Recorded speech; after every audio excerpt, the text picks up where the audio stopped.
Hey guys, what is going on? This is IP of RageQuitTV. Gonna be casting a game between the Beast Naama and the Nerd Slayer IM.Nestea. It is a ZVT on Arid Plateau, and while Naama hasn't had any recent success, he did join Team eSahara, or is it Sahara? I don't actually know that, but the key thing is he moved over to Korea and is living in the MVP B team house, where he has improved greatly because he is going up against a legend right now on the ladder. Even though Nestea, not known for his ladder play, he is known for his decision making, which comes with preparing against each opponent. So he may be taken by surprise by what Naama does, but he has won 3 GSLs and was the first player to actually do so, and actually is the only player to win a whole GSL without losing a single game. And I said game, not set. He went undefeated in the GSL, and no one has done that. MVP came very close, but Nestea did beat him in one game, bringing MVP's record to 16-1. Nestea is an absolute beast, and we'll see what he ends up doing today. I'm very excited to get to analyze his replay, see how he does his hotkey, see his love inject, all those cool things. And also, I'm kind of curious to see how well Naama has improved. He hasn't learned anything too special. He's going for a 10 supply depot, 12 barracks, very standard. I haven't seen any Terrans open with anything different. And Nestea looks like he is going to be taking his 15 hatch, playing very standard. The drone gets there a little bit early, but that's not going to make a difference at all. There we go. The hatch does go down. And Naama's up at 14 supply, so he's not going to be going for a 13 gas. And since he doesn't have an SEV moving out to proxy a barracks, I'm going to be saying this is a 1 racks fast expansion. And I'm really curious when he does end up getting his gases. And I'm kind of curious how Nestea does open. I haven't watched too many of the GSLs recently, so I don't know how Nestea does play. He is going to be going for his gas at 16 supply, it looks like, and a 16 pool. So 15 hatch, 16 gas, 16 pool. He is favoring getting that ling speed very early, even though he got this hatch first. And that may be the deal with Hellions coming out of Naama, but Naama not opening with Hellions, going to be opening with a fast expansion, going to be scouting at 18 supply. Still hasn't taken these gases just yet, but his minerals are starting to get very high, so it looks like he will be taking his command center before his gases. There we go, the SCV does go down at 18 supply and is going to be building a command center. And look at the timing that. As soon as he hits 400 minerals, the command center goes down. And without any time of the SCV just waiting, they'd be like, huh, nothing to do here, might as well run circles. So we can see Naama probably going to be getting those gases now as he's at 20 out of 27 supply. I don't know what else he'd do. He could go for another barracks, but there we go. Both those gases, oh, yeah, there we go. Both of them do go down, and this is looking like a very Kawhi Rice type opening. Those Hellions are going to be about 2 minutes delayed, which means they should get to Nestea's base around 7 minutes. However, that does give Nestea time to put creep tumors down here, and if Naama can't kill those, then Nestea can easily take his third base. The Hellions won't be able to control this area. It will take more than just 4 Hellions, because he'll need some here and here just off the creep and to keep the lings from moving out.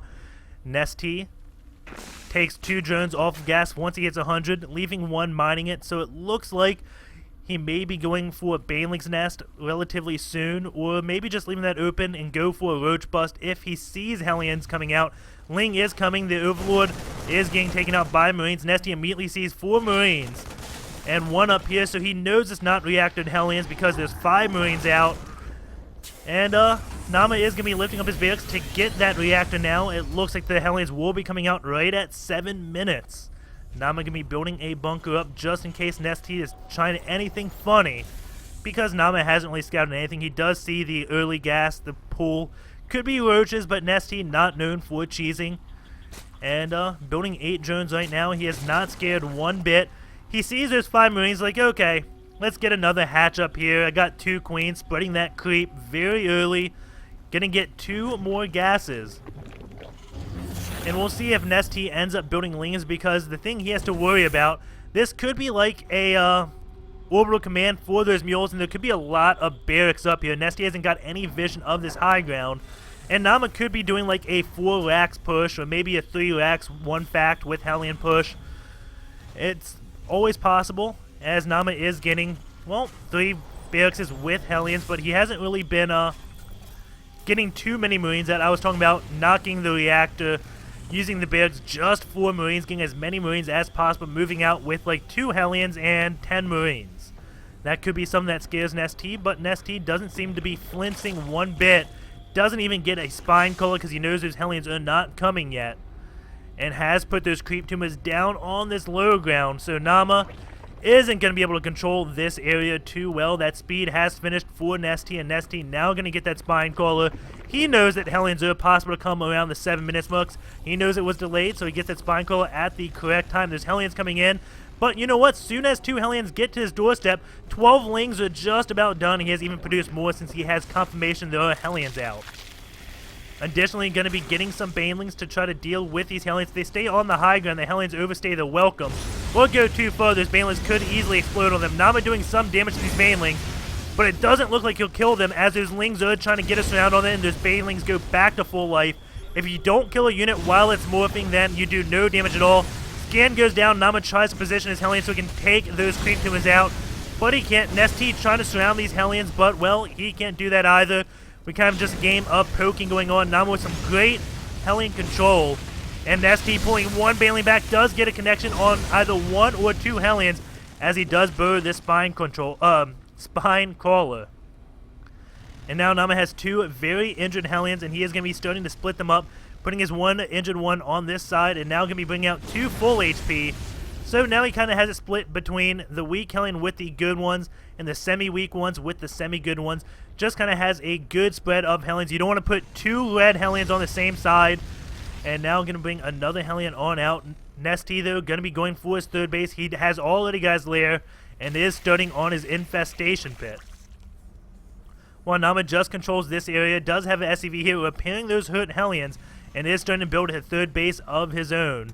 His factory now going to be swapping for a tech lab, it looks like. And no, it's not going to take the barracks as tech lab, which is very odd as STEM and combat shields has already been researched. It's going to be building its own tech lab while getting these double engineering bays.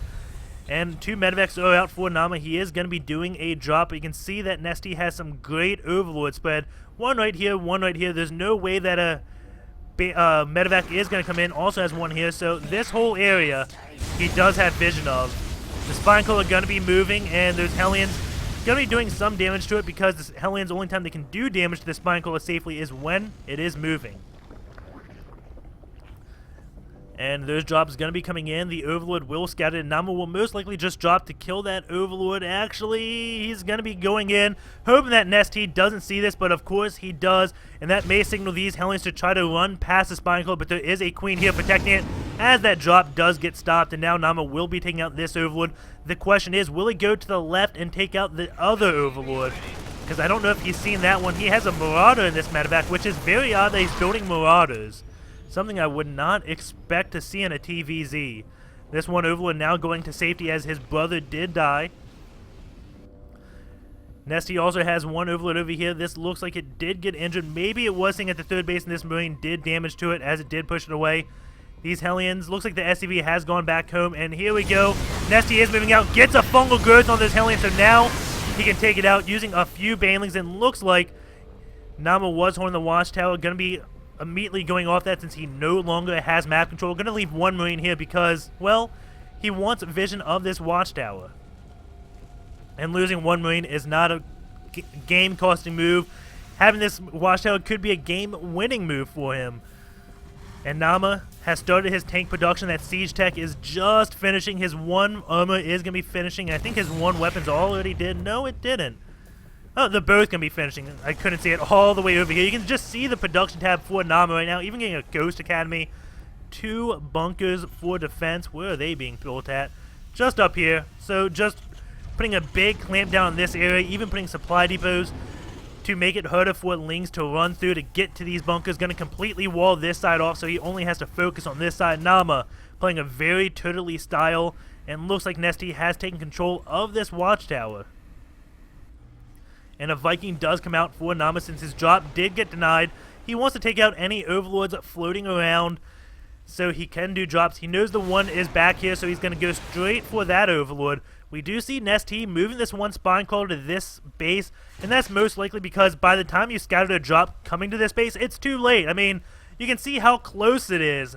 to each other, so there's no way to really scout anything coming to this base. He puts a spine crawler here just to say, well, if you drop my base, I have defense here, and I will get units relatively quickly. We do have the Lings taking out these destructible rocks, and Nestea going to be expanding both on the left side. This is because he is going for infestors. If he was going for Muta play, he would be expanding like probably this base and then this base, because the Mutas are so good. They have such good map control, and the Vikings still just hunting Overlords. Going to be landing to take out this one Ling, it looks like, and then we'll immediately lift back up to take Overlords. Viking doing a great job at map control, but as I did say, if he was going Muta play, he would be expanding here and here just because of the fact that the Mutas have map control. If Naama wants to take out this base, the Mutas have a decision. They can get to here, defend it very quickly, or they can capitalize on Naama being out of position and do some damage. So with Muta play, you do see a lot of players just expanding all over the place. Nestea does take control of that watchtower, but Naama knows it's coming. He is going to siege up on this area. That is his cue to move out. These two infestors do get injured. Neither of them do fall. He gets a good phone growth off on a handful of Marines, but Naama has successfully controlled this position, and Nestea going to position units to get a complete surround, it looks like over here, but Naama with some excellent tank spread, even placing bunkers, is not going to give up this area. An Ultralisk already coming out.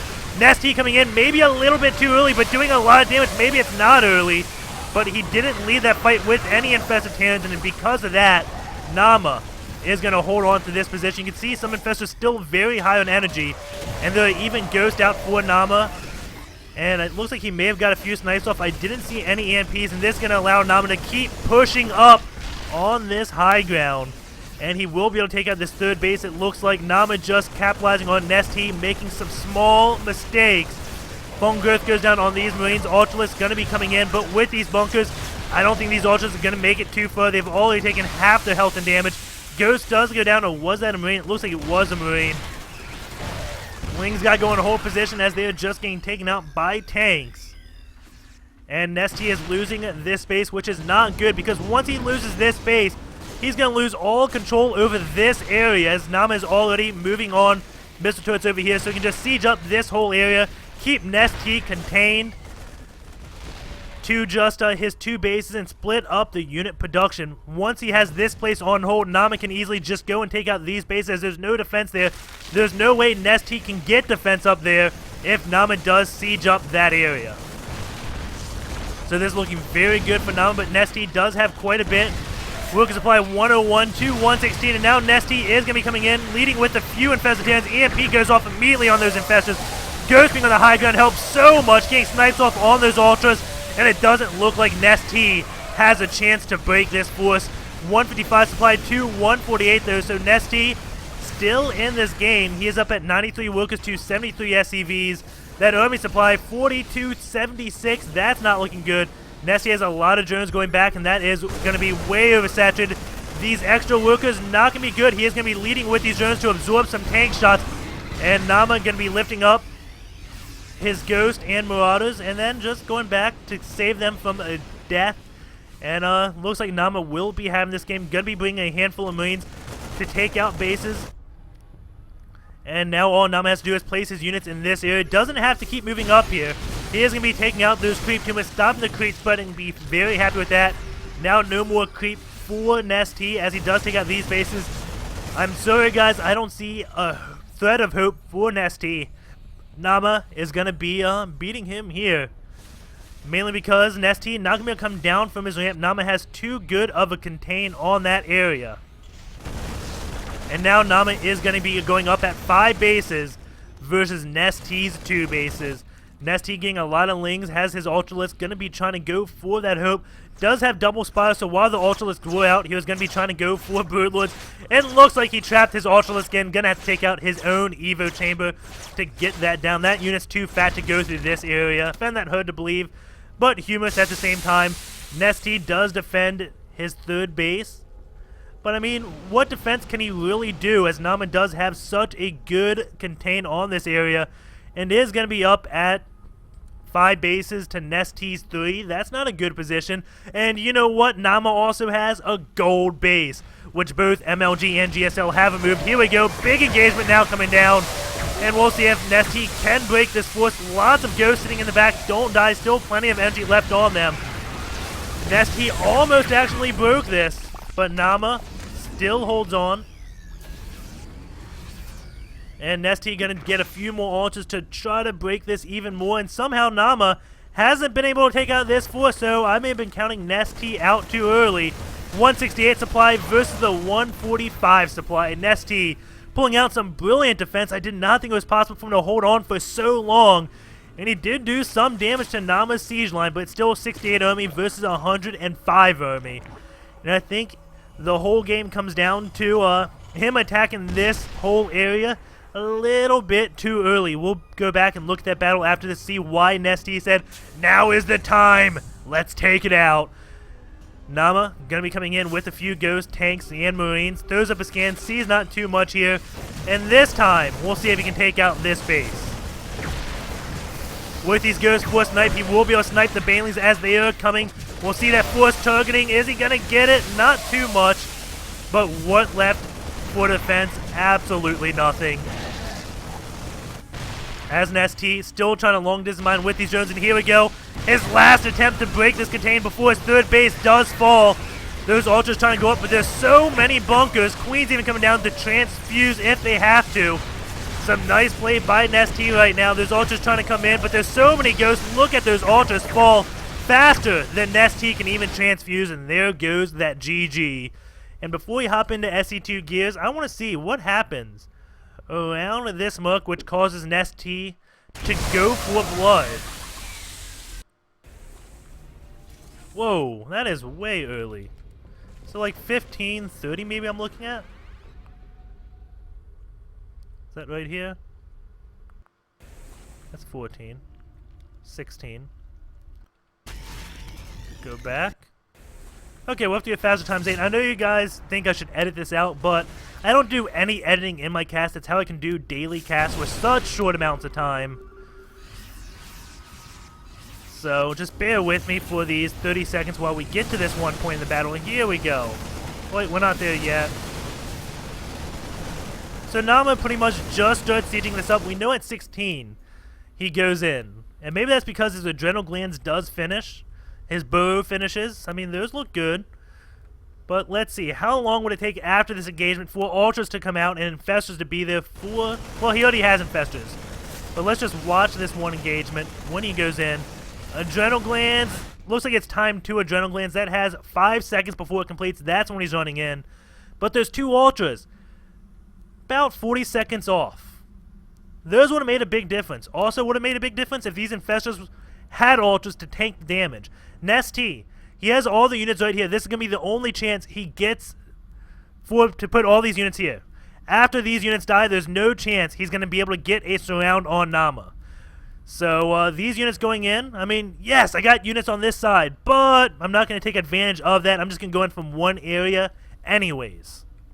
So we'll see how this pans out. Going to this loss tab, we have Naama ahead by around 2k minerals.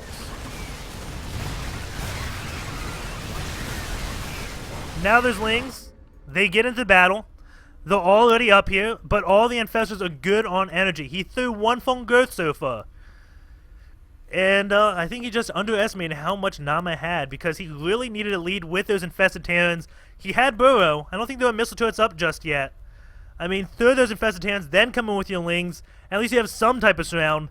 And most importantly, wait for your ultras here. Wait for those ultras.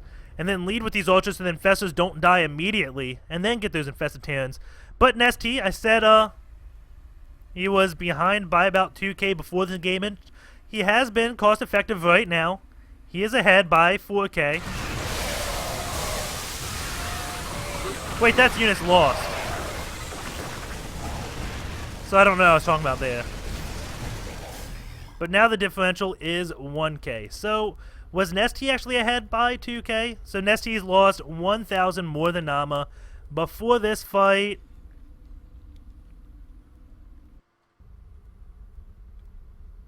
Before the fight, he had lost 300 less than Naama. So overall, he was around 1,500 minerals non-cost effective. So he lost more in this one fight. And before this, he was maxed. So maybe that's why he went in as well, because he just hit max supply. But again, he had 26 more Lings out, 2 Ultras, missing all those units. And I think if he came in from this flank, you kind of saw how good a position he could have been in. He was devastating this force. If he just came in from more areas, he would have had this. And going back here, was Naama really reinforcing it? No, not really. Waiting 30 seconds, I don't think Naama would have had any more units there. Maybe 1 tank. But Nestea would have definitely brought more to the fight if he had waited. And also, no Mistuts here. Burthers and Festers throw Infested Terrans. Nestea making a small mistake, which ends up costing him this position, which costed him the game. And while I say that, I am opening up SC2 gears, and we'll be seeing his injects, which I know we all want to see. Or at least I know I want to see. Hopefully you do too. If you don't, I don't know what's wrong with you. It's the best Zerg player on the planet. So it's loading all my replays right now. We're going to be searching for Nestea, and I'll be going over into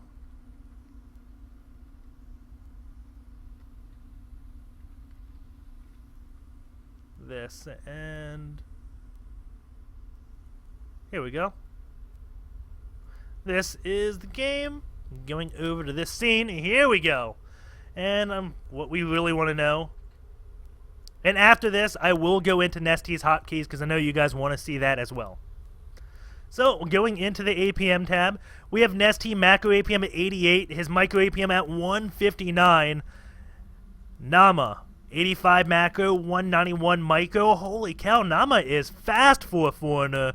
Redundancy for both players at 29%. EAPM for Naama, 194. Nestea, 176. Naama, playing this game faster than Nestea, but keep in mind this is a ladder game. Nestea may not be trying his hardest. Again, his key thing is preparedness, which he can't prepare for anyone on ladder. Just throwing that out there, but we did see him make that mistake. Oh my god, this is beautiful. Over the 23-minute game, we have his inject gap at 11.1 seconds. Wow. Nestea saying to be a good Zerg player, you have to have good injects, and he is showing that right now. You can see up to here, we are now at around 10 minutes into the game, 6.6 seconds, as he is on 3 hatches. And this is not just 10 minutes in the game, this is like 14, 13 minutes in the game. And then going on, 8.5 seconds, 9.5 seconds. It starts falling when Naama does come and siege up his area. And then you can see 10.5 falling to 11.1 seconds. Oh my god, that's so bad. That's what an average player has at the 10-minute mark, is 11.1 seconds, if he is good. Some foreigners don't even have that. I see 12 seconds at 10 minutes marks. Nestea has almost perfect injects. So impressive right there. And I'm not just being a fanboy there. If you've been watching my cast, you know how impressive that actually is. And now let's go to resources spent.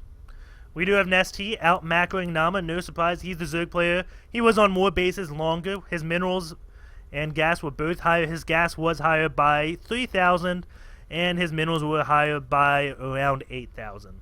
You can see the numbers right here, hopefully. It's a good quality stream. Just maximize if you want to read those numbers. I'm not going to be reading them off. I told you the differential, which is what matters. Let's go to unit tiers. I love this graph. This has become my favorite graph. Over here, we had 3 Infestors, 14 Lings, and 1 Ultralisk, 3 Ultralisks, 3 Ultralisks, 2 Ultralisks. He built a lot of Ultras that game. Holy cow. And also lots of Lings.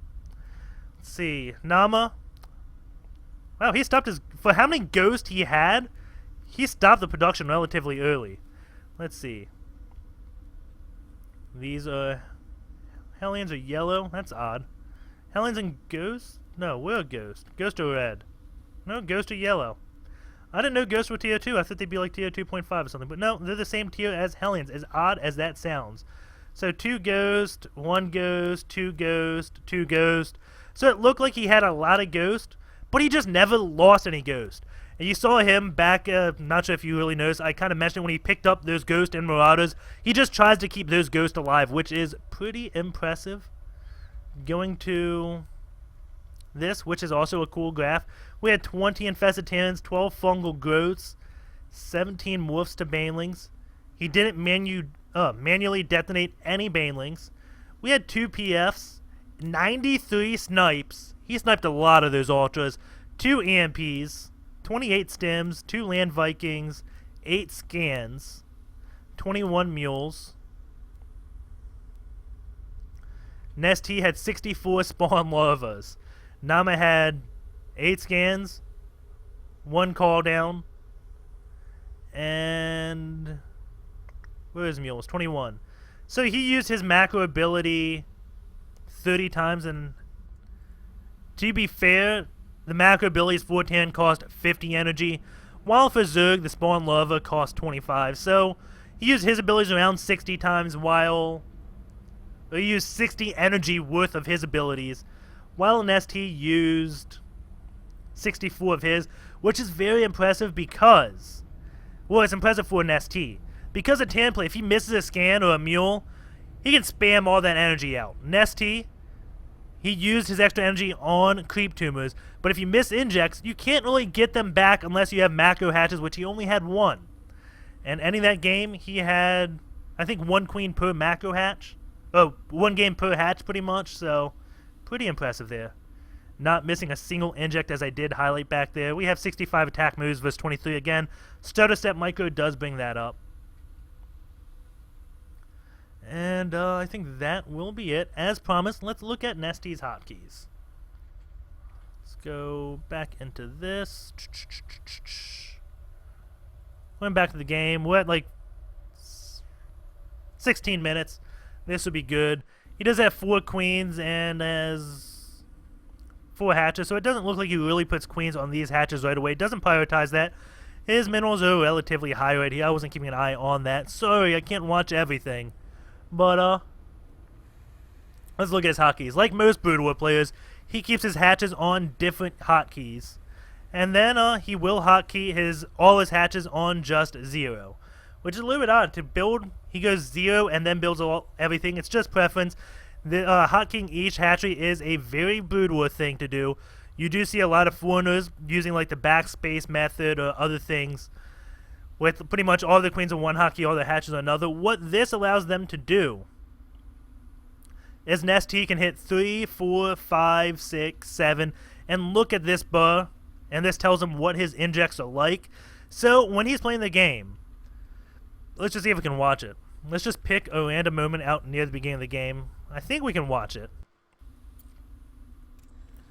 We can see him cycling through his buildings. There we go.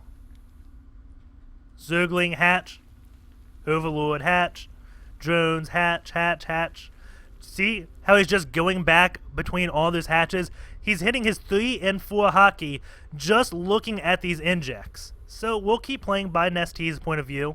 He's watching this. He knows it's almost done. Going over to it. Boom. He knows it's done. Let's go inject. Waiting for the queen to have 25 energy because it didn't. That queen injected when she had 0 energy. Now watching this one and gonna be injecting, I think, any minute. He saw it. He knows it's there. He goes to it when the queen had 0 energy.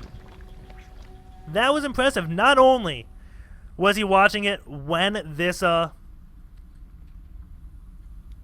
hatch does say, hey, my lava's depleted, he's watching his individual queen. Ready? It's done. Queen has 23 energy. So just keep an eye on the queen. Oh, wait. I wasn't in Naama's point of view. He went over to look at his main base while holding his vision on this one queen. Ready? So Vomit's there. Goes back. Sees this finishing. He's like, okay, I don't have the energy. Look up here. Seeing what's going on. Let's build an extractor. Now my queen has 25 energy. Let's go inject. That is why Nestea is so good. I mean, all those small decisions. He's got like 3 game seconds between this hatch finishing its spawn larva and this queen getting an inject. And he sneaks an extractor in between those. Just as goes to show you how fast Nestea actually is. And APM doesn't mean anything because not to down talk Naama or anything. I don't think he has his mechanics down that well. Like Nestea. That was superb mechanics right there. I have never seen mechanics so good in StarCraft 2. See his hotkeys. Keeps his engineering bay and his Ghost Academy, all his research things separate on one hotkey. If you notice the game between Genro, I said a lot of players coming from a brutal background do hotkey their buildings so they can kind of switch between them. Naama doing something a little bit different, taking advantage of the multiple building selection, puts his engineering bays, puts everything with upgrades pretty much on one hotkey. So he can go to this and then hit tab. Oh no. I guess he can see when it's done researching, but he can't see any progress bars when he does this. I guess it's just his preference, so he can tab through and then get the upgrades. But yeah, hope you enjoy that cast. Hope you enjoy that level of detail looking at Nestea's play. Take care, guys. Don't forget to subscribe. It helps me. And also, if you're watching this through SC2 Cast, don't forget to upvote there. It's such a great site. If you didn't find my video through there, go to sc2cast.com. That's CASTS. I hate saying cats with an S. I hate anything saying anything with like STS. It just comes off odd. Maybe it's just me. But anyways, check out that site. There's a banner near the bottom right of my screen that has everything. If you're having trouble finding out the URL, go there. Amazing videos. Highly recommended. You can upvote videos, you can upvote videos without even having to subscribe. So find out what the best video is. Take care, guys. Peace out. Hope you enjoyed the cast. See you tomorrow.